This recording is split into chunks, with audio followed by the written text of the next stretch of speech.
All right. Welcome everyone to the Dominguez Rancho Adobe Museum, exploring wildlife, California wildlife with Professor Lauren Croman. My name is Elliot. I am the Southern California Community Education Specialist for the California Naturalist Program. And today we are going to be talking about wildfire. I'm going to hand it over to Lauren in just a second, Professor Lauren Croman. If you have any questions, please feel free to post them in the chat. We will take a break about halfway through, so that way we can address some of those questions. Otherwise, we will wait till the end to answer any questions. We do ask that you remain on mute the entire time, so that way we can have all the focus on Professor Croman. And yeah, like I said, anything in the chat, let us know. And we're really excited to learn about the subject today, Lauren. Thank you. Thank you. Thanks for having me. Before we get underway, I would really like us to acknowledge that the land we are all living on, that our cities are built on, and this habitat that burns in our landscape that we are about to study has long been under the stewardship of our First Nations tribes. Locally, those are the Tongva and the Tataviam. And these are tribes that we really, I don't think we talk about and acknowledge, and they are active. They have a healthy, ongoing role in naturalism. And the culture is fascinating. Their history is long, and they are here. And they remind us to know where our roots are in regards to this landscape and to have some mindfulness. And I think today, out of all the things that we have been discussing so far in Wild California, today the tone of what we are discussing starts to shift. We have been discussing the natural biodiversity of California and why California is that way. We've been discussing climate change. We've been discussing our native habitats, our native plants and what they're like and how beautiful they are. We've been discussing a lot about our native wildlife. Who can resist? But today we're going to start talking about something that is very personal to Southern California. If you live in Southern California for any length of time, you know that fire season used to be the summer, and basically fire season is now pretty much all year round. But it's unique. This is kind of like earthquakes. This is a challenge that not all areas of the country face. And unlike earthquakes, this is a challenge that, I'm going to say this, and you know it's not 100% true, but my goodness, sometimes it really feels like it is. That sometimes it feels like California, and especially Southern California, face in a way that is uniquely intense versus the rest of North America. We've got other areas that are tectonically active. We're not the only state in the US that get earthquakes. And goodness knows, between earthquakes in Japan and in Nepal and in India and other countries the world around, you sort of end up feeling like some kinship with them and what they're going through when some other country in some of the region has a really strong earthquake. Okay, I don't know if maybe you feel the same way I do. Maybe you do. But for me, sometimes when we are facing so much wildfire that like we have to draw in firefighters from other states, or we have to draw in specialty firefighters that deal with like mountain firefighters, and they have special fire trucks with a much shorter axle, and they can get up into steeper areas. So like, we've got firefighters coming down from Big Bear, that kind of area, that are used to steep mountain roads and fighting fire in those conditions. It kind of feels like California is just, we're on our own dealing with this. And this is an experience that we have, it's kind of personal to California, and especially to Southern California. Fire season, man, it's everywhere. And it's all year long now. So I'm going to spend some time talking today about why does wildfire happen? Why does California burn the way it does? What the heck is going on? How and why do we study wildfire? And of course, I would be extremely remiss if we didn't also talk about the complicated relationship that human beings have with fire. We live in an area that burns. And our population is not going away, and our population isn't really shrinking at all. So what do we do? How do we handle wildfire? What is the existing human relationship with wildfire, and what are the pros and cons to this? And what are some things we will probably want to be thinking about going forward into the future? So I'm going to be talking about a topic today that is controversial, that can be very, very personal, especially if you have ever personally dealt with a wildfire or had one come near your home. But it's one that concerns human decisions and human relationship in a way that even that the wildlife and getting out into our native habitats don't always do. Because if we're not careful, wildfire will come to you in a way that the rest of the wild sometimes will not. So let's go ahead and get into it. So first of all, I just want to take a moment, and we were just talking about this a little bit, about how 2020 is, this year has been a year for a lot of things, hasn't it? And in a lot of ways, it feels like 2020 has sort of been like a year for trying to choose the lesser of two evils all the time. We have dealt as a country and as a state, and just your and my local towns and cities and communities, our families and our friend groups, and whoever you were with, if you were with anyone on lockdown. This has been a year and a half, hasn't it? This has been a year. I'm fond of saying at this point that 2020 has been a long decade. Yes. And unfortunately, this has been true for our wildfire season, as it has been true for a lot of other difficult things that we have been trying to cope with and deal with and acknowledge this year. So the 2020 fire season has been, because I'm not going to say was, we still have active fires. At the time of this webinar and this recording, we are just past mid-November in the year 2020. And our fire season is still active and ongoing. And this has been a fire season to set all of the wrong new records. All of the wrong new records. We have, if you look at this information, this is information from CAL FIRE, from the California Fire Watch and Firefighters Organization, fire.ca.gov, which I discovered and started watching and keeping tabs on when I was in college, and definitely started getting into when I was in grad school. But this is a really useful website. If you have a fire near you, or if you end up wondering where are local fires, pardon me, and how is the firefight going, either this year or next year, anytime in the future, I highly recommend them. They do a really, really wonderful job keeping track as much as possible. And fighting fighter can be, and believe me, this is an understatement. Like I'm sighing at myself as I say this, be a very dynamic area of study, as fire itself is. But if you want a solid resource on fire information here in California, CAL FIRE is a really good one. I recommend them. This year, we have seen a larger number of individual fires at one time, and let alone in a year. At one point, at the start of fall, I want to say September, maybe October, we had, back at that time where your area probably also had really awful air quality, we had more than 2,000 separate, independent, ongoing fire incidents, is what CAL FIRE calls them, incidents going at the same time across the state. That's nuts. That's nuts.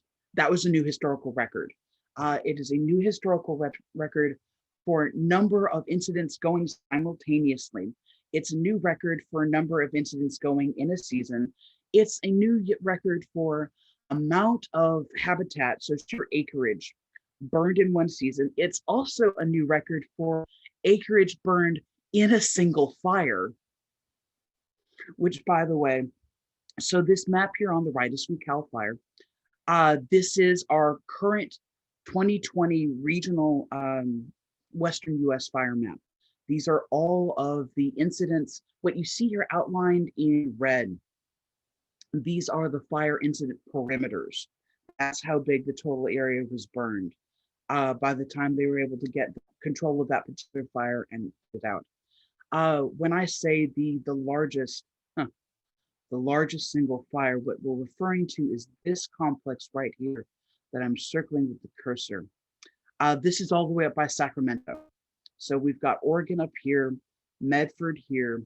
This fire complex is all the way up by Sacramento. And it was a pair of lightning fire. So a lot of our fires are unfortunately set by humans, either maliciously or by sheer accident and carelessness. I'm sure a lot of you remember from the news the accidental fire that was set by a gender reveal party. You know, we get things like that happen all the time.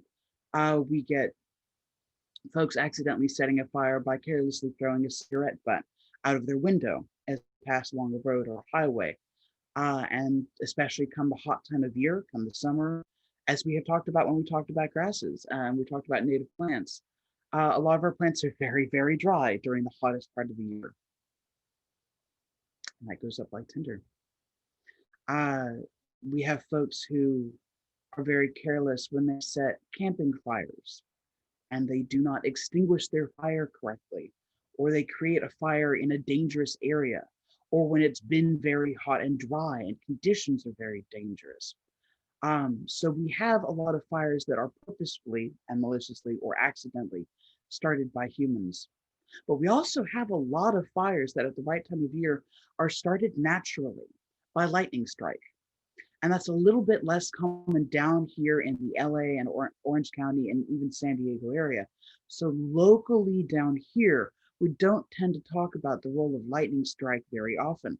But as you head north, and you tend to get thunderstorms a bit more often and high pressure storm systems coming through, lightning happens much more regularly as a meteorological phenomenon.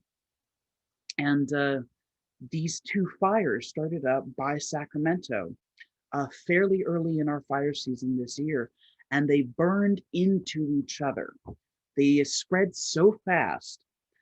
There's a large area of natural grassland up there, and there's an area that's been converted to grassland by farming and by livestock grazing, and that's changed the habitat over time.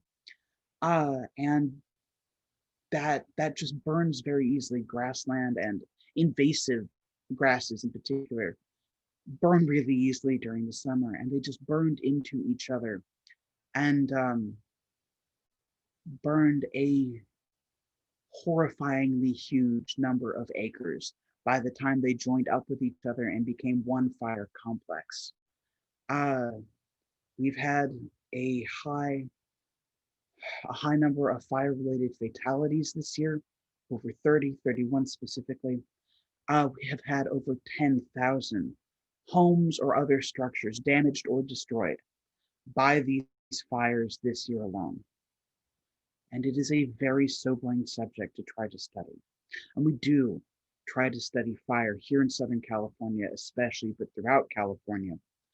We're going to talk about this, but this field is called fire ecology. And it's not just natural fire ecology like lightning strikes and how ecosystems respond to fire. It's also a system and a study that human habitation and human activity are really, really involved in, because sometimes those fires are our doing, and sometimes we are also really dangerously affected by fire. And I just, looking at this map, as I've been looking at this map on and off, as it's changed and shifted and developed throughout this year and throughout this fire season, it's just, this is a sobering event. This is a fire map that you don't normally see looking quite like this. Um, if you don't look at a fire map like this very often, and you haven't this year, this may not look super dramatic. This, it may not make sense that this is affecting me as much as, well, it's clearly affecting me, but um, and we'll talk about this later on when we talk about fire policies and how folks normally deal with fire. But the standard fire policy for any county is to suppress all fires. It is a 100% fire suppression policy. That's the norm. Every once in a while, under very specific conditions, we may get uh, fires that are set in order to control future fire conditions, and those are very complicated. They're very interesting, and arranging for them and doing them right is very complicated. And boy, is that ever an understatement. But because of that 100% fire suppression that we aim for, county to county across California, the vast majority of all fires are suppressed, and most of them are gotten control of very quickly. So what happened this year? These are some huge fires. Like I said, we were breaking all the wrong records for our fire season this year. So what happened? Well, we hit a trifecta of conditions. There are some conditions that are unique, truly unique to Southern California especially, and others that are unique just across California. And those have to do with climate and with some weather phenomena that we have been having. Some of those are part of climate change. Some of those are unique here to Southern California. We'll talk about those, I promise you. But kind of like everything else that we have been facing, some of these challenges were due to COVID. COVID-19 has reached out and affected awfully near every single aspect of our lives. And part of that, as it comes to firefighting, is affecting personnel directly. When firefighters get sick, not everybody recovers.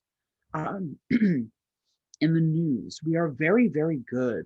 The media is very, very good about addressing and keeping tabs on what the total running number, or really the closest best estimate, the total running number of cases is, and deaths as well.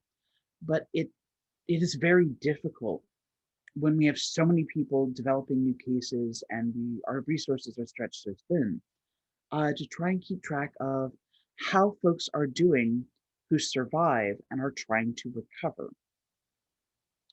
And if you already have risk due to your profession of things like smoke inhalation, extreme physical exertion, getting exposed to extreme heat, even through professional firefighting gear, when those interact with and combine with trying to recover from COVID, it is a daunting experience. COVID can permanently affect your lungs, your heart, even the way your blood clots. As a member of the scientific community, I've been trying my best to stay up on all of the latest research about this virus, and it's moving so fast. We are trying to do our research and spread our research and share what we're learning with everybody in the community as quickly as possible. But these are things that we do know, and where those aspects of trying to survive after the virus, long-term effects, even just during survival, where those interact with inherent risks and dangers of being a firefighter, man, that is a dangerous situation. On top of that, there's an aspect of fighting wildfire here in California that we do not often talk about, and that we should address because it's being affected by COVID. When we have an extreme fire season, California has a system that allows prisoners in our prison systems to volunteer to temporarily become emergency firefighters, to volunteer to come save homes and save people and communities and save habitat. And they are rewarded for the good behavior. They're rewarded with, I do not know the detail to this, but I do know that they are sometimes rewarded with a lightening of their sentence. and not everybody's allowed to volunteer for it. But with COVID in place, that system was shut down. And so none of those potential volunteers from that system were able to come out and help our career year-round firefighters try and get a handle on all of these fires that were going on all at once. And that is part of why these fires went on so much longer than usual. And that gave them the opportunity to burn so much further and grow into each other so much more than we normally see in any other given year. So this is our fire season for 2020 in context. And I want us to keep the extreme nature of this year in mind as we now get into the rest of fire ecology. Fire is a type of disturbance when we look at it from the point of view of biology and ecology specifically. Disturbance is anything that breaks up, that physically affects and breaks up habitat. And there's obviously a lot of different types of disturbance. If the soil is heavily disturbed by an earthquake, that is a form of disturbance. Putting a road through is definitely a form of physical disturbance. Even just putting a trail through, a simple foot trail for biking or hiking, this is a form of disturbance. And fire absolutely is a form of disturbance.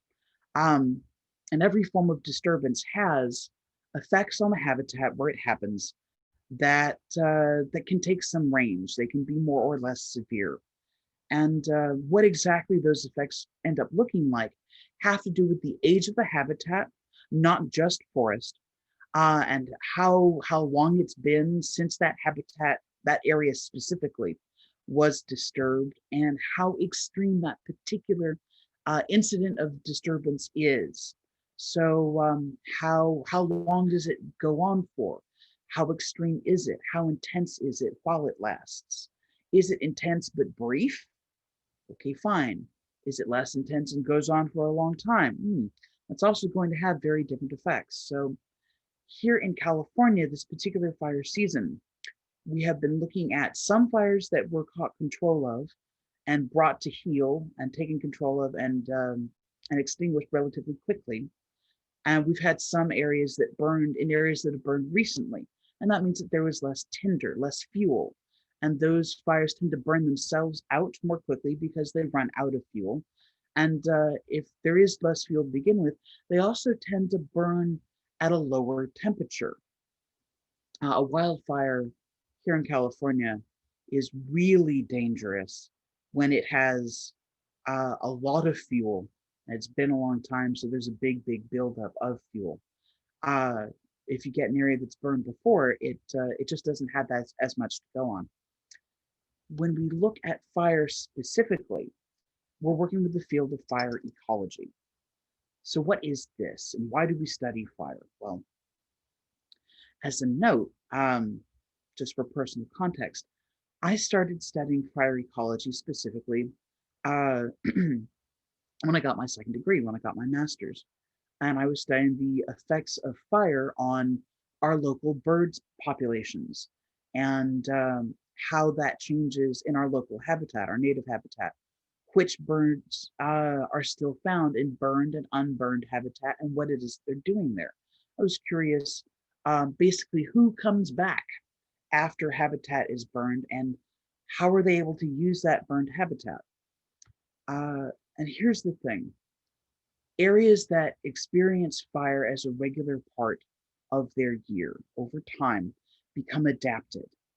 And here in Southern California, we have many different habitat types that are adapted and have been adapted to experiencing wildfire periodically, and how long that periodically is differs from habitat type to habitat type. But when you get habitats that are adapted to fire, it means that those ecosystems have specific types of responses and they have specific fire cycles. When we study fire ecology, we're looking at what is that cycle? How long does how long is the interval between fires normally without without people interfering? What does the recovery process look like? What are wildlife responses? What are plant responses over time? How does that habitat come back? And what does it look like as it does? So when you get into the details of what happens during fire and after fire, fire ecology is a really fascinating area of study. So what happens is when we look at fire ecology, we're looking at the cycle, we're looking at the fire regime, and we're looking at responses. So a fire cycle is the system of how long it normally takes from fire to fire in a habitat, and how wildlife and plants slowly start to come back or grow back uh, as things die down and cool off, and the soil starts to recover and plants start to recover. And this is different from habitat to habitat because you've got a different system of plants that's going to draw back in a different system of wildlife. Makes a lot of sense. Fire regime, on the other hand, is a slightly different term, and they are related. These terms interact all the time. You can't study one without the other. But a fire regime is what kinds of fires and how long is that fire interval specifically. Here locally in Southern California, with the types of habitats we have down here, um, all of that amazing biodiversity we have all these different types of really different habitats, and that means we get different types of fire. Here locally, we tend to experience 3 different major classes of wildfire, although there are many more than this, but these are the 3 that we tend to experience the most here in California. A ground fire is one that can actually get underground in areas that have coal seams or peat moss or dense bands of underground plant material. You can actually get a fire that can burn underground. In fact, something I posted to friends earlier this year, up in the Arctic Circle, this year we had a very, very unusual type of wildfire called a zombie fire. Yes. Did anybody have zombie fires on their post-apocalypse, bingo card for 2020? We had zombie fires this year. A zombie fire is the sensational term for a fire that gets into a coal seam, God help us, or peat moss, or dense moss, as we sometimes get under the topsoil up in the Arctic Circle. And because it's insulated under topsoil or even under ice, as happened this year, that fire can sort of form coals and stay smoldering, protected and insulated underground for months. And that idea may just be unheard of, but this is an actual fire phenomenon. These fires can kind of bed down and smolder slowly and quietly and break out again if they're disturbed months later. A little bit more commonly here in Southern California, we get surface fires and crown fires. A surface fire is what burns through the surface of soil and it burns low plants. A surface fire doesn't reach, say, the top of trees. Normally, in other fire systems, a surface fire may move a little bit more quickly and kind of rush through a stand of habitat or stand of trees and not necessarily burn very deeply, not necessarily burn very hot. Because of our local native ecosystems here, that is not always the case. Like I said, we have a lot of different habitat types that are adapted to fire, and that means some of them use fire to their advantage. They have evolved to be able to do this over time, but that means that you can't always rely on that quality to be true with our surface fires here in Southern California. A crown fire, on the other hand, is the other major common type of fire that we see here in California, and that is a fire that will get up into the tops of trees, into the crowns of trees, and once there, it will stay and burn thoroughly and smolder. And this is how we can lose whole stands of habitat and stands of trees, once it gets up into the tops of plants. The crown fire is also prone to forming sparks. And this is where you may get a fire that is at its most dangerous. See, sparks can carry fire, sometimes for very long distances. We have documented examples here in Southern California of sparks allowing a fire system to hop across a freeway or to start new hotspots, sometimes miles from the main body of a fire. And this is just one aspect of what makes fighting wildfire here in Southern California and here in California at large as complex and as difficult and as dangerous for our firefighters as it is. When we get conditions that can really push fire to move fast, those flames can turn on a dime and surround a firefighting crew.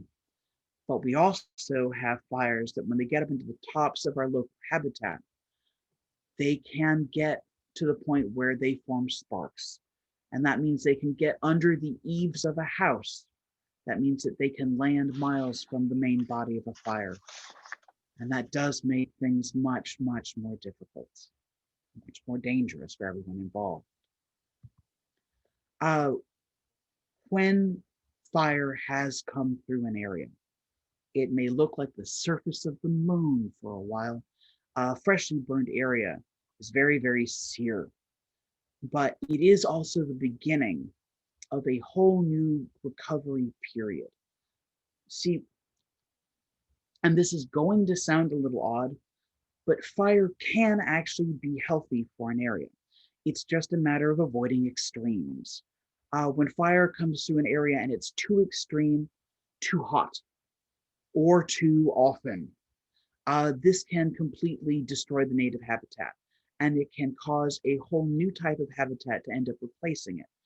Usually, and in our experience from scientific research, usually if fire comes through and it's too intense or it burns too often in an area, the habitat that ends up replacing what burned tends to be dominated by invasive species. And these are species that are actively harmful to the area. They don't tend to have native predators. They tend to outcompete native species. And that means we end up losing biodiversity. Locally, a lot of our invasive plant species also burn very, very badly every year. They're a big part of why our wildfires get as big and as hot and as dangerous and as intense as they do. However, if you go too far the other direction and you don't have fire often enough in an area that's adapted for fire, that can cause its own problems. So when we see fire, it starts a process of recycling nutrients back down into the soil. Fire is, in fact, the fastest and most complete way of recycling necessary nutrients for plant growth back down into the soil. When those adult plants burn, all the nutrients they were holding in their bodies gets returned to the soil as ash, really fertile ash, all at once, all in one go. And given time, the plants that start to sprout afterwards get fresh access to all of those nutrients all at once. But again, if this cycle runs too fast or too slow for what a habitat is adapted for, we may see a succession into a type of habitat that is dominated by invasive species. And succession is a term from ecology about the progression from one community of plants to another as an area recovers after disturbance, any disturbance, but in this case, specifically fire. Replacement is when this has happened either so often or so infrequently that the entire type of habitat just shifts and never goes back to what it had been in that area. Normally, when we see replacement instead of the natural system of succession over time, it's because fire is coming through too often. Succession shows variety of plants because some plants grow a lot faster than others, and some have very specific adaptations that let them respond really quickly to fire, and others just have to take their time. And that means that we see a shift of what plants are growing in an area after fire as the years go by. But when fire comes through so often that even plants that can respond really swiftly cannot keep up, that's when we tend to see replacement instead of succession, and we lose a whole area of natural habitat. Um, when we have a system that is on a healthy cycle, the cycle that habitat tends to be evolved for, and yes, that actually happens, it ends up creating something called a mosaic effect, which you can see here in these photos. In this top photo, you can actually see the edge from unburned to burned, and here's more burned habitat, and this is 1 year after fire. So this habitat is 1 year into recovery, and you can already see it's got a lot of plants that are sprouting back in green. But what it does is it creates patches of adult habitat, basically well-succeeded habitat that hasn't burned, and also patches of plants that come back first after fire.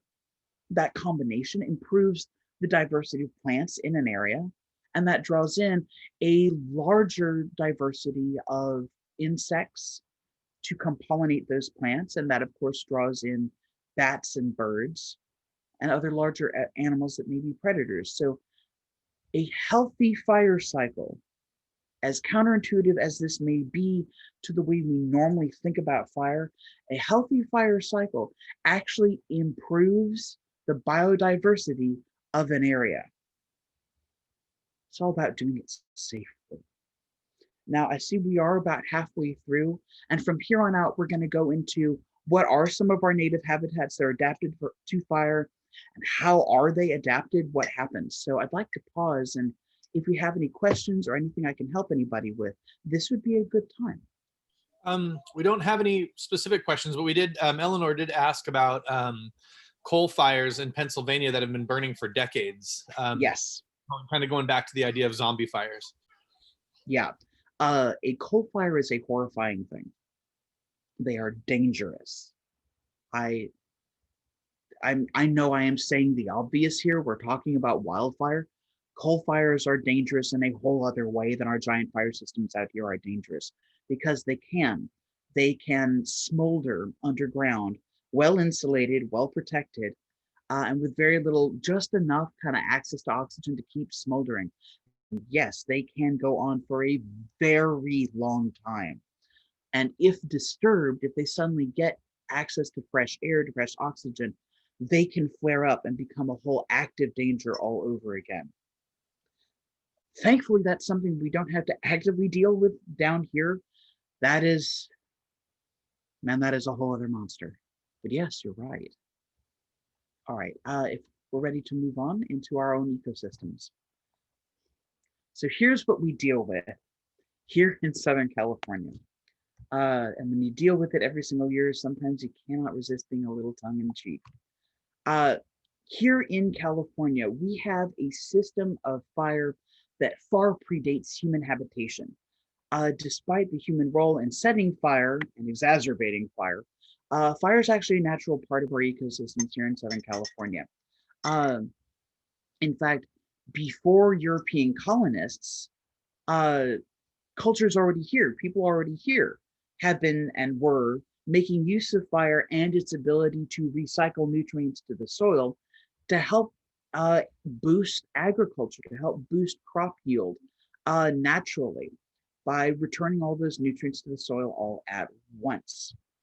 Over time, however, as we have been more and more dominated by European culture, European settlers, and their descendants, and we've just had more and more people taking up more and more space, settling more and more area. Folks have been less and less able to understand fire or avoid fire when it happens. And that means that, especially as we've come into contemporary years, contemporary modern centuries, we have avoided fire. and we've done our best to control and suppress fire. And this now defines our relationship with fire, certainly not just here in California, but basically worldwide, and certainly throughout the U.S. You know, everybody knows the face of Smokey the Bear. Only you can prevent forest fires, and it has completely changed the way that the vast majority of people understand wildfire and its role and our relationship with wildfire. This idea has dominated our relationship with wildfire uh, for over 100 years, which in the scheme of things is not a lot of time, but it has been a very dramatic 180 shift in a lot of ways in this 120 years. And it is part of why we have the fire system and the fire regimes locally that we see now. So what are we dealing with? Um, when we completely suppress wildfire, it lets plants that normally would be kept under control by periodic burning grow and grow, or grow and die. And that means that when an area does, not if, but when an area eventually does burn, it is so much more dangerous than it would have been otherwise. As I was saying earlier, fire that is in an area that's burned moderately recently just doesn't have as much fuel. It doesn't have as much available to burn. And that means that it's more likely to burn itself out. That means that it's easier and frankly safer for firefighters to be involved with, because it also, on top of lacking fuel, it also means that those fires do not tend to burn as hot as fires that have really, really overgrown areas full of tinder and fuel to go ahead and take up and make use of. And when we do not allow an area to burn, and we have areas now that haven't burned in 100 years, which is just insane for a lot of our local habitats, that means that we had years upon years upon years of densely grown in flammable plant material or dead plant tinder on our mountains, in our foothills, and in our canyons, that when it goes up will result in a very dangerous, very hot, very thorough, and potentially very fast moving fire. And this is how we have the monster wildfire systems that we do here in Southern California. This is why they are as dangerous as they are. We can get control of it with something called a prescribed fire. And this is a fire that is set under very controlled circumstances. Normally, it is a cooperative effort between firefighters and local rangers.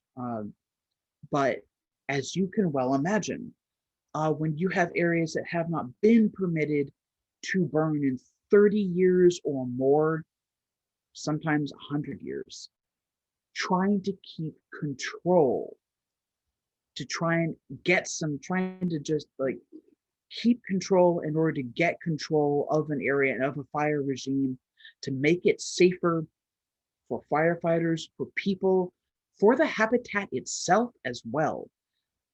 When we've been doing total suppression for such a long time, trying to change that habit in a way that will be healthier, even though we know how to start, getting the start, it's very difficult and very, very complicated. And it's very difficult to get local voters and to be willing to change the fire protocols and policies of an area. It's, man, getting it started to try and go in the right direction is very difficult. So here's what we're looking at with our local habitats. Here's how we are adapted for fire. As you can see, we have a lot of habitat types that are adapted to deal with fire in different ways. We're going to be looking briefly at how each one of these are adapted, and then I'm going to show you some examples of what those adaptations actually look like. So we've got coastal sage scrub is near and dear to my heart. It's actually what I was studying when I was studying fire ecology. So coastal sage scrub and chaparral both have a dominant population and diversity of shrubs, especially, that have a lot of aromatic chemicals that also make them burn readily. All right. These are habitats that are adapted to use fire to their advantage. That burning lets them catch, but burn at a cooler temperature. And they don't tend to burn for very long. Fire can move quickly, but without damaging a whole lot of these plants and burn itself out. These plants have the ability to sprout from what survives. They also produce seeds that are uniquely adapted to take advantage of wildfire and to survive wildfire. So coastal sage scrub, we have along the coast. It tends to be at a different elevation than chaparral. It also tends to have shorter, smaller plants than chaparral. Chaparral we tend to get at taller elevation, higher elevation, uh, but more inland, and we tend to get even larger plants. And these two habitats in particular are just incredibly well evolved for surviving fire and for coming back after fire very quickly. On the other hand, we have some plants in our pine forests that need fire just in order to reproduce. All right, closed cone pine forest, as well as mixed evergreen forest, uh, need, many of these pine trees and others need fire in order to help them actually reproduce. Fire becomes a necessary part of their life cycle. Their cones, their pine cones, are so dense that the seeds inside them cannot open them and germinate under their own power. But fire can burn away the outside, and that heat can actually help pop the scales of these pine cones open so that the seeds inside can finally germinate and these trees can continue their life cycle. All right. Especially well adapted to this are our redwoods, and none more so than our sequoia. They are titans of fire survival by basically being above it all. For a fire to get into the crown of a redwood tree, it would have to be just an incredible firestorm. But these trees as well have that particular type of pine cone that needs to be basically roasted practically in order to finally pop open and for the scales to pop apart so these trees can continue reproducing. Locally, down here in Southern California, we've got oak woodland, and oak has very, very dense bark that will burn but protect the living wood underneath. So it's sort of like the bark becomes insulation, almost a sacrifice to fire to preserve the living wood underneath. And of course, acorns are very tough and can frequently survive fire once they've gotten underground. Our local live oaks even have a remarkable ability to undergo something called epicormic sprouting. This is also called crown sprouting. And when that living wood survives, fresh branches and greenery can often sprout directly from it after fire. It's fantastic to see. So here's what some of these things actually look like. This is an example of some of our closed cone pines. Both of these cones are mature. That means that the seeds inside both were ready to sprout. On the left-hand side, this is a pine cone that has not been opened by fire. And the seeds cannot sprout, they cannot germinate. They need fire in order to pop those the scales open, and the pine nuts, the pine seeds, are in between the scales, and you can see what that looks like after the pine cone has been exposed to enough smoke and heat on the right. Other trees and shrubs even make seeds with coats that are like a dense suit of armor, and the seed cannot break through it all by itself. The embryonic plant inside can't finish germinating. But when part of the seed coat is burned away by fire, what's left is thin enough that the plant can then germinate. Other plants just produce so much seed in a single year that it front loads the seed bank. There's just so much seed down in the soil that when the topsoil is burned away, there's still plenty of seeds ready to germinate in that seed bank in the rest of that soil underneath. Uh, I was just talking about a lot of plants that have sort of built-in insulation from fire. This is what that looks like. So I had been talking about oaks. This is actually redwoods doing the exact same thing. See how the bark can burn, but it's not staying lit. It burns, but this bark comes off in strips and it will fall off the tree, and that will help get the fire off the trunk of the tree. And it helps intact the heartwood and the living tissues that are deeper into the wood underneath the bark. These, of course, are also the same trees that have incredibly tall crowns, and that helps keep living tissues in leaves and vascular tissues away from fire. Locally here, these are what it looks like when an oak tree undergoes epicormic sprouting. So this is an example of crown sprouting. These oaks have burned, but that bark that's insulation meant that the living tissues didn't burn underneath. They were protected, and now these trees are growing back from that living tissue underneath that layer of ash. A lot of our other shrubs, especially in coastal sage scrub and chaparral, can do something called root sprouting. Not far underground, the temperature, even during a raging wildfire, it breaks down and drops off really, really dramatically. And that means that root systems underground may survive along with seeds. And a lot of our native plants can root sprout, and they will grow back and sprout new greenery straight from the roots that have survived underground.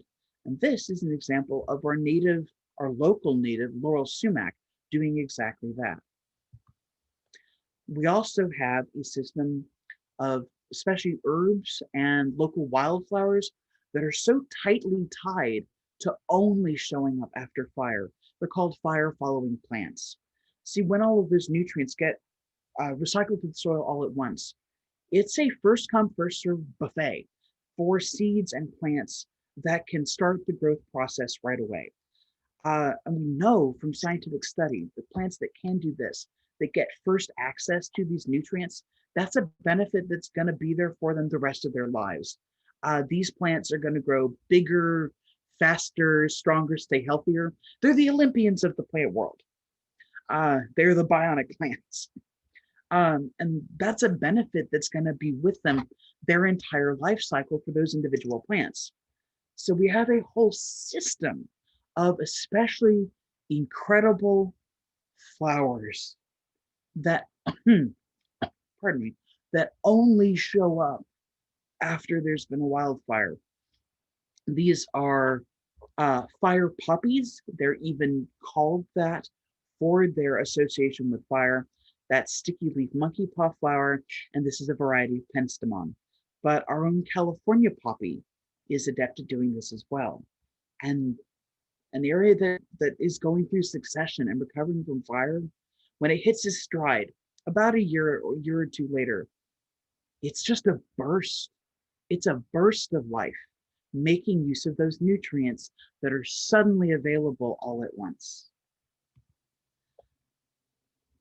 So what about here in Southern California specifically? We have a very high human population.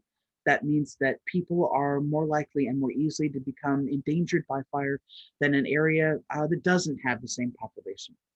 On top of that, locally, we have had a lot of drought and a lot of heat, and that produces a lot of dead tinder. Even our native plants can only survive on so little water.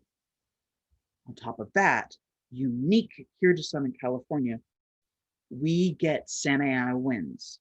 In fact, we are still in Santa Ana wind season as we record this, and we sit here together studying fire ecology right now. And what that happens is when we get Santa Ana winds, they are a wind system that can go from 0 to sometimes 70 miles per hour in very little time. And when Santa Ana winds combine with drought, heat, and fire, they can fan the flames into a towering inferno. They can push fire to change direction dramatically and suddenly. That puts homes in danger, that kicks up sparks, that puts firefighters in danger. So locally, trying to adjust our fire policies so that we take things like this into account, and so that fire being driven by Santa Ana winds doesn't suddenly end up in an area with a whole ton of tinder because it hasn't burned in 30 plus years, is one of the most important things, and also one of the most complicated, difficult things we can realistically do to make fire less dangerous here in Southern California and help our firefighters who march into harm's way to protect all of us. Right now, like I was talking about at the very start of the webinar, right now, the vast majority of all fire policies throughout the US, but also here in California, is 100% fire suppression. Because of how common fire is during our fire season, that comes out practically to about 90%, 98% fire suppression successfully.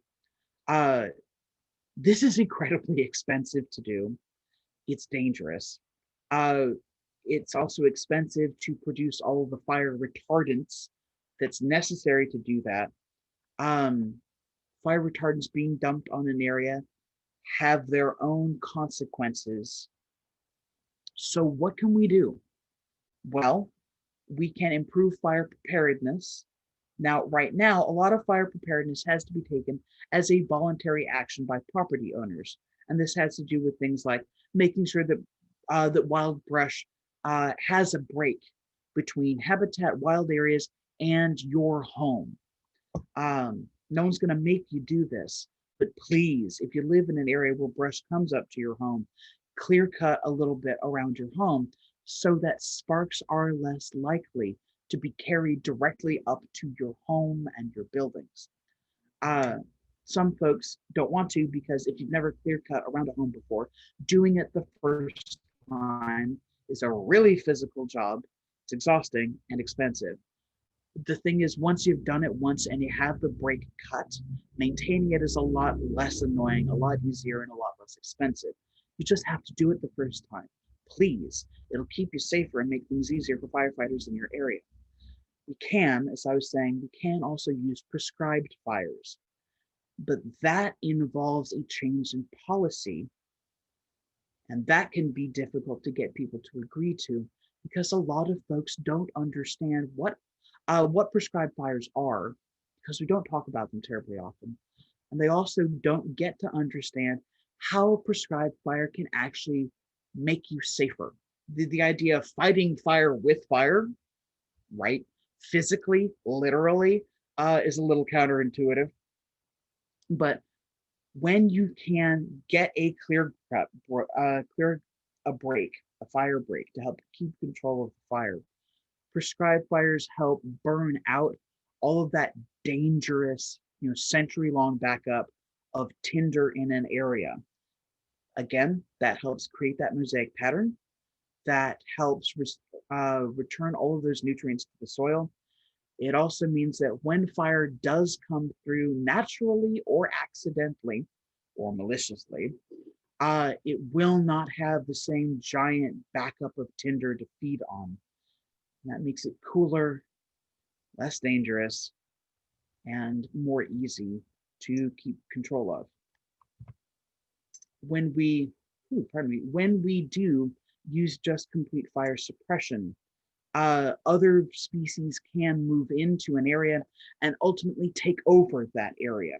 As we have some areas, here it's Golden Gate recreational area that was set into not just succession, but replacement by letting animals graze there for a long period of time, about 100 years.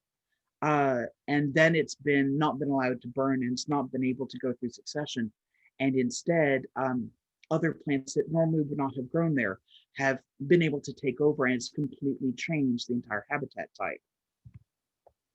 Versus if we do use prescribed fires and we allow these habitats that are evolved and are adapted to use fire, it helps the fire cycle continue in a healthy, controlled way that does not pose danger to human homes and humans themselves.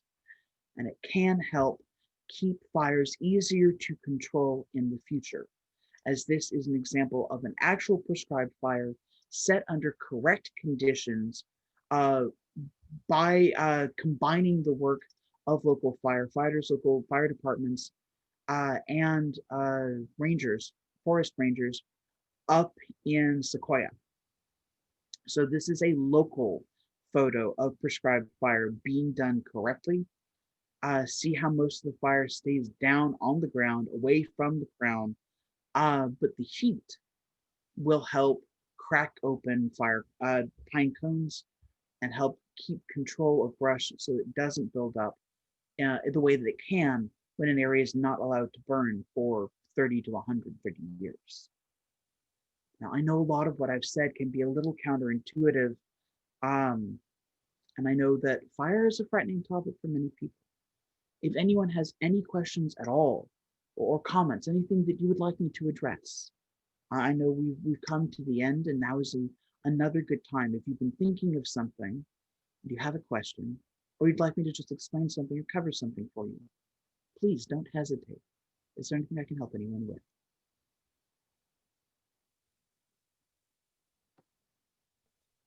Yeah, we are at the hour mark. Just as a time check, like you said, Lauren. And this has been an amazing conversation. If while people are gathering their thoughts and their questions, I did want to offer one little piece of anecdotal of a story where my uncle, who has a house up in North Fork area, they have like Bass Lake area. They cleared about 20 or 30 feet from any part of the house, and that was about 5 or 6 years ago, maybe more. And theirs has consistently been the only house in the neighborhood that hasn't caught on fire. Some smoke damage, but anecdotally, it's a success story of keeping your immediate surrounding clear. The unfortunate thing is that you're not immersed, surrounded in the forest, but Yeah. if you want to keep your house, then that's something that's important. Celia raised her hand. Celia, do you want to come off mute and ask your question? Yes. Hi, good morning or Good good morning. afternoon.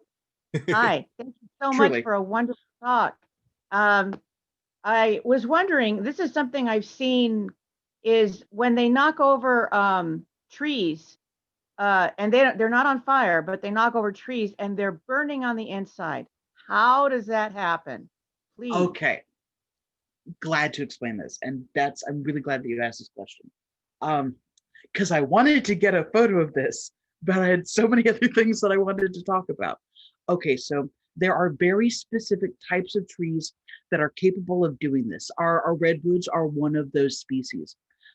If fire is able to get in under the insulation of that bark, kind of like we were talking about peat moss fires or coal fires, getting insulated underground.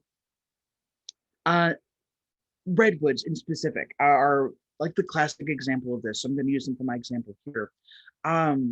If the fire is hot enough, if there's enough brush that instead of moving swiftly through an area and burning itself out, the fire is able to stay and sit and get hotter and hotter. Eventually, anything has got its tolerance. And eventually, if the fire is able to get in underneath that bark, and actually burn out the center of a tree. Now, when you get a tree that is big enough, bigger enough around, not all of the wood inside a tree is actually living tissue. A lot of it basically becomes the tree's skeleton. It helps hold everything upright. That wood can burn without killing the tree. However, if the tree starts to burn through, eventually the tree will burn down. It will start to drop branches. The whole tree can eventually fall over and collapse because it's been so desperately weakened by the fire inside. And when firefighters and rangers especially find a tree that is in that situation, it is long-term the safest thing they can do to try and bring that tree down in a controlled fashion. before it starts dropping branches and before it topples over. If it drops branches, it can just spread the fire, or it can drop branches onto people, onto firefighters, onto homes. If the tree is allowed to just fall naturally, it may fall into other trees and spread the fire directly into the crown of the forest already. So it is an effort to try and prevent those dangerous things from happening by bringing a tree that's already been completely beset by fire down in a controlled way so that they can avoid a worse crown fire and avoid flaming branches falling down and putting people in danger. Thank you for your question. That's a really good one. I hope this is a useful answer. No, it's a wonderful answer. I unmuted myself again because on Facebook, I've got a wide variety of interests, probably over 3,000 interests, but there's this one that keeps showing Excellent. up. And it's a firefighter, and people from across the country and around the world send him footage of stuff that's going on. But it's fascinating, and it's fascinating all the same, calls. But Oh, the yes. forest fires, there's one, and where they put it on repeat loop, and I don't know if it's a firefighter or a ranger, forgive me, but huge tree and no smoke, nothing you could see, camera up and down. But Oh, yeah. the guy's finishing it off. Okay, they're merciful. They don't make us sit through the entire cut, but the finishing cuts, and then it goes over, and then you see these flames, and it's just like, how does this happen? And it's It's to me, it's a insulated. fascinating thing. Yeah, it's a fascinating thing because Yeah. you and I would never know. I mean, you'd have to look way up high, but there's still no Yep. smoke, and that's why I inquiring minds had to know, and I hope everybody's enlightened now. That Thank is you. a fire phenomenon that rangers and firefighters in that area with that habitat specifically know to look for. They know. They know to look for the trails of smoke. They know to check for heat at the surface of the tree when there's been fire in an area. They know exactly how to find when that is happening. It's something that they have to train for. It's a really particular aspect to wildfire that is specific to that kind of habitat. So the professionals that are involved, the rangers and the firefighters that are involved, they train and they know how to look for it so that someone from the normal public might be able to walk past that tree and not know how close to danger they just walked, but someone Right. who knows that habitat and that fire regime, they know what the signs are. Okay, so here's the flip side of this question. Then you get Yes. people who make comments, "Oh, that poor tree. You knocked it down and now it's not on fire. What are you going to do with the wood? Oh, how heartless of you to take from the forest." So, there's the second question. Do the trees do they just sit there, or do they break them down and cut them up and manage to recycle them into usable pieces of firewood, for instance? There is no such thing as a waste in nature. None. Okay. Remember, Okay. when plants burn, they return all of those nutrients to the soil all at once. When you Right. have a plant that lives for a very long time, like a tree, Right. when it finally burns, that's, depending on the tree species, hundreds of years, Right. centuries of basically stockpiled necessary nutrients plants literally cannot grow without being returned Right. to the soil all at once.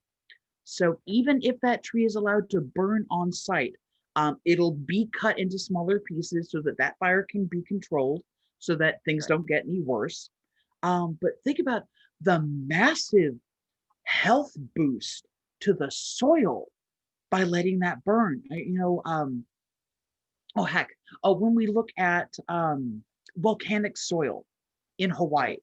it is some of the most fertile soil in the world. It's incredible.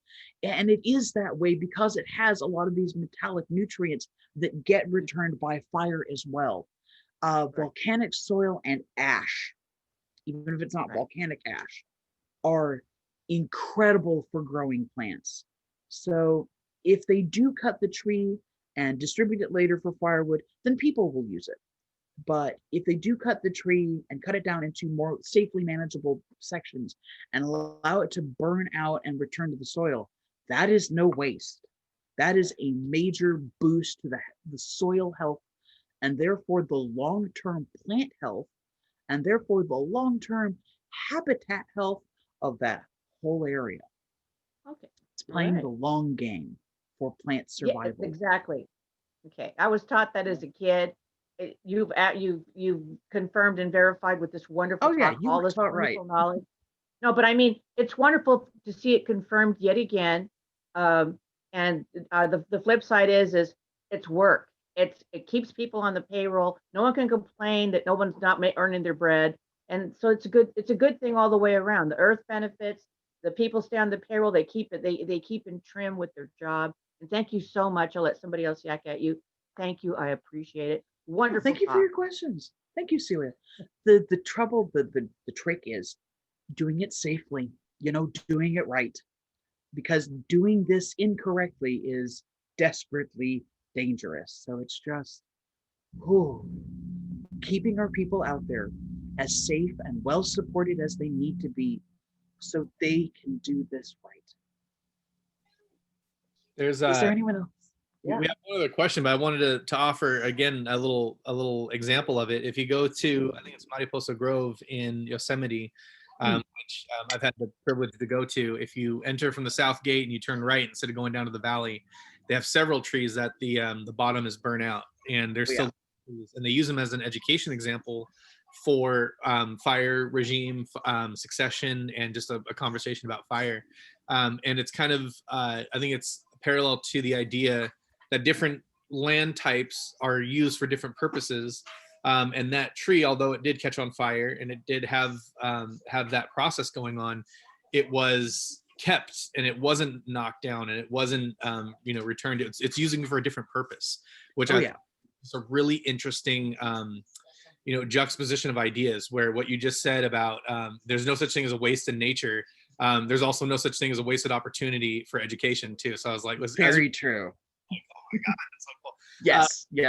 We have one other question, and I really like this question because it relates back to what you were talking about with naturally occurring fires and kind of that balance that we have. So the question is, how do you comment on the need for dead and dying trees and limbs for cavity nesting animals? Okay, yes, thank you. Who asked this? Thank you. Awesome, thank you. Okay, because Elliot, just as you were talking about that tree, I got to see those sequoias when I was a kid, and I had my memory of those trees in my head the whole time I was getting ready for today. And it actually directly ties into this question. Whoever you were, and I'll look at the chat when we get to finish. Thank you, because I wanted to talk about this. Okay, so there's a really, really unfortunately common misconception that burned out trees or snags, that's the technical term for dead tree that's still standing, that these trees are not useful and that you should just pull them down. And this is not the case. Let all of my local ecologists raise up and go, no, we need them, because actually they're still really useful. We have a whole portion of our wildlife communities, not just birds either, but definitely birds, that still make use of dead standing trees. There is no such thing as a waste in nature. These birds are called cavity nesters, and they will nest in the burnt out cavity, hence the name, of those trees. Or if you get a tree that's dead and a branch has fallen off and it's opened up a hole into the center of the tree, they will build nests in those areas. And if you don't have nesting areas available, you will lose the species from the whole area. And some of these species are owls, some of them are woodpeckers, some of them are smaller birds, and they're a really beautiful, necessary part of our ecosystems. We also have mammals that will dig burrows under their roots and take shelter there, or they will make burrows and nests up in the cavity. So even if you have a standing snag, even if an area has caught fire and a tree has burned out, that tree that still stands, the trunk, the snag that still stands, is definitely 100% still of use to our local native wildlife. And it's really, really common now for folks to be like, oh, that tree is dead. Why are you leaving it there? Oh, it's an eyesore. We should pull it down. And this is the unfortunate voice of people who just have never known any better. They're not being angry and malicious about it. They see something that they don't think is beautiful. They don't think is aesthetically pleasing, but they also accidentally don't know the use, don't know the great function of keeping those trees standing if they haven't come down on their own, or if they're not unstable for some reason. If you can leave a tree standing, if it's stable, if it's not putting homes or cars or somebody's garage in danger by it being there, even if dead, it is no bad thing to let it stay. It will help preserve the existing biodiversity of animals that can live in that area. And that is a beautiful thing. Thank you for that question. Good on you. And that's all the questions we had. So look, that was the perfect one to end with. But I want to look. I'm going to go look at the chat room. Who was this? Who are you? Julie Decker. Unnamed benefactor. I have to ask you, in keeping in with our theme every week, I have to ask you what your favorite fire is. I'm just kidding. You get a pass this week. Oh man, like the sound you are hearing is the sound of my brain slipping gears. Yeah. No, instead of my favorite fire, I can tell you the one I had to interact with the most. What's that? I lived immediately on the evacuation perimeter of the station fire that nearly set fire to Mount Wilson a number of years ago. Our local, the final evacuation gathering point was the park about a block and a half from our house. And in the house at the time, we had two people who had grown up in the LA area and knew about wildfire and how to pack. And one person from Santa Cruz and one person from Pennsylvania, college roommate many years ago. And the folks who were from LA were like, okay, fire is nearby. It is coming this direction. We start packing. Here's the native, here's like the necessary documentation and, health files and tax files and everything you might need. Just start packing now. And the rest of the household was starting to freak out and panic. We're like, no, it's fine. We may not have to go anywhere, but start packing now. If we become part of a voluntary perimeter, we will move. It's fine. We will just deal with it. And it was, if any of you happen to remember the station fire from, 2009, I think, 2008, 2009. I have to go look again. It marched across the front of the Sierra Madres and marched across the front of the San Gabriel Mountains. And okay, you may not have discovered this yet during our webinar series, but I'm a geek and a nerd. And I was driving back from work one night, and it looked like an army of Balrogs was slowly marching forward across the face of the mountains toward the Mount Wilson Observatory. And it's in the night, it is dark, and it's this, you could see the fire line. You could see the advancing perimeter of the fire as it was burning forward. And it looked like just towering fire elementals. It was both incredibly beautiful and terrible to know exactly what it was and how dangerous it was. And to see it advancing in these towering red and yellow and orange tongues of flame, like soldiers of fire, like Balrogs just sweeping across the landscape, both beautiful and terrible. I love how you tie it all back to Lord of the Rings. That's my favorite thing about your course. 2009. So you confirmed that it was 2009 for the station fire. Awesome. A little while. Yeah. Well, thank you everyone for joining us today. Thank you, Professor Lauren, for such an amazing conversation about wildfire. Do we have the, I'm sorry, next weekend, we are taking a break for the holiday. Yep. So we will resume the weekend after, which I believe is the 5th of December. Am I crazy? It is the 5th of December is the next time we will be having a webinar. Do we get a sneak preview for what the theme is going to be? Have you hashed that out yet? No worries if not. Oh yeah, no, I know exactly what we're talking about. We're going to talk about drought. We're going to talk about the other major challenge that is unique here to Southern California. Because, dude, our habitat and our plants and even some of our animals are tough as nails. And they're dealing with it, frankly, better than we do. But I also really want to talk about what it's like to survive drought, as a lot of folks who may join us remember, but also what drought recovery really looks like and how long that actually takes. And also things we can do to try and make things better. That's awesome. Well, thank you everyone for joining. We'll hopefully see you again in 2 weeks. Enjoy your holiday and everyone stay safe. And we look forward to seeing you on December 5th. Thank you, Lauren. Happy Thanksgiving in advance. I hope you all have a wonderful, peaceful, restorative holiday, however you choose to keep it or not. You too. Thank you so much. It was a wonderful talk, wonderful hosts. Have a wonderful holiday. Wear stretchy clothes and take a walk after. Best advice. Yes, ma'am. Yes, ma'am. Thank Thank you for your questions. Those were great, Celia. Thank you.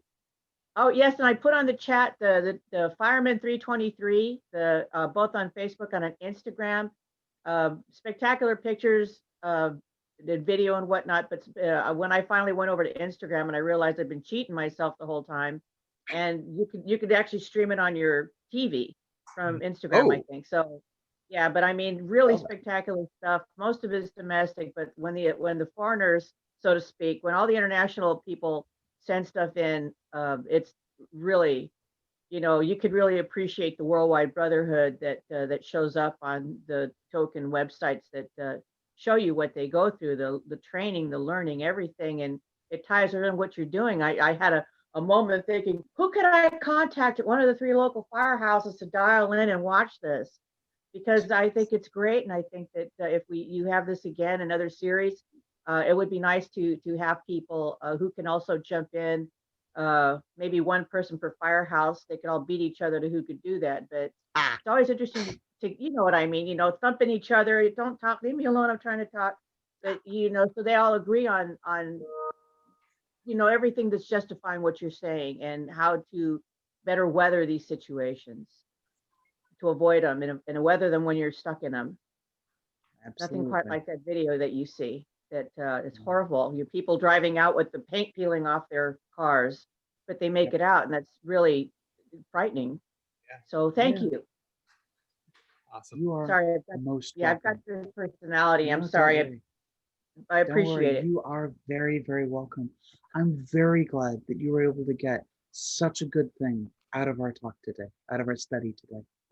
Well, I live in a verdant area, but I mean, we're surrounded by this. We have little canyons and stuff around the Palos Verdes Peninsula, and then all the smoke, it'll come around on the wind here. It comes around here, and literally we have no sun either. And this is where the good weather starts. It really does. I have asthma, and when the skies are gray or black out here from the fires, that's really bad. So this is a very timely talk.